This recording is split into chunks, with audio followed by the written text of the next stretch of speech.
Les questions de l'EAC ont été au menu de l'agenda du week-end du ministre d'État en charge de l'intégration régionale, Antipas Mbusa-Nyamwisi. Ce dernier a ouvert la journée du samedi 5 août par des échanges poussés avec les 4 députés de la République démocratique du Congo, membres du Parlement de la Communauté africaine de l'Est, assemblée des EALA. Ces députés ont estimé que l'adhésion de l'RDC dans la communauté de l'Afrique de l'Est représente autant d'opportunités que de défis dans le but de garantir l'intégrité territoriale, la sécurité et la stabilité des populations. C'est-à-dire que l'EAC apporte notamment des opportunités de développement dans les domaines économiques. Et la République démocratique du Congo s'est bien engagée, d'une part et d'autre part. Ces députés pensent que l'EAC devrait contribuer à stopper certaines intentions bellicistes de pays voisins.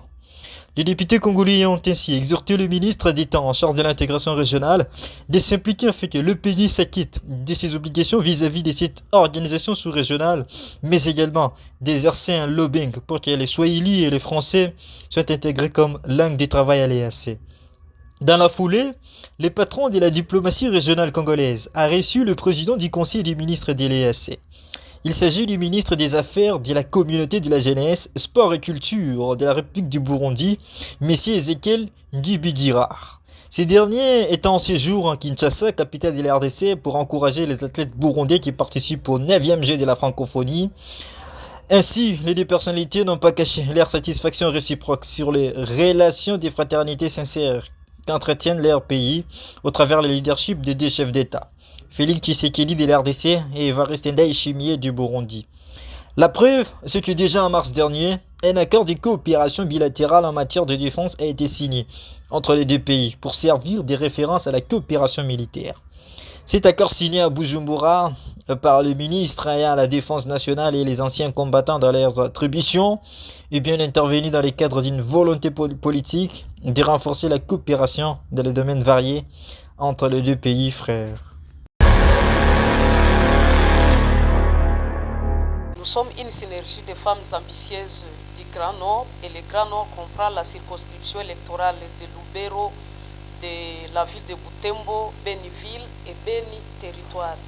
Si nous sommes venus voir le ministre d'État à charge de l'intégration régionale, c'est parce que nous avons l'obligation de contribuer à l'avancement de notre pays. Et dans cette note de plaidoyer, nous avons émis un certain nombre de recommandations qui sont adressées à ces compétences. Et ces recommandations sont notamment veiller à la stabilité régionale.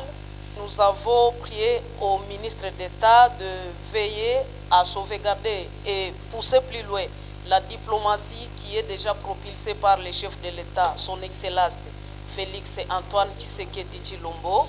Nous avons aussi invité le ministre à s'impliquer pour tracer au clair la question des UPDF qui travaillent à territoire de Béni aux côtés des forces armées de la RDC, mais aussi la situation de l'EAC au niveau de Rutshuru, Massissi, Anyiragongo. Nous avons aussi pensé qu'il fallait mettre au clair la situation bientôt de la SADC qui serait invitée en RDC pour venir chercher aussi à contribuer dans la recherche de la paix. Une recommandation suivante, c'est que nous avons invité le ministre d'État de faire des descentes sur terrain, aller dans l'est de la RDC et plus particulièrement au Nord Kivu, s'imprégner de la situation qui se vit au sud, mais aussi au Grand Nord, avec ces forces étrangères qui sont venues en appui au FARDC pour que cette situation, le bilan de leurs opérations soit rendu au clair et connu de tous les Congolais. La diplomatie sans une force qui l'accompagne. Qui pourrait se moquer de la voix des États-Unis? Il réfléchit des fois, il regarde les tomahawks derrière, tout ça, il dit, ah non, écoutez, bon d'accord, écoutez, bon ça va, on verra. Échange d'avis vis-à-vis des grandes puissances, la Turquie, les Russes, sans parler des grandes puissances, les pays, les P5, les pays du Conseil de sécurité, sont des pays nucléaires aussi. Il y a tout cela. Dans notre région, il y a des pays qui émergent aussi.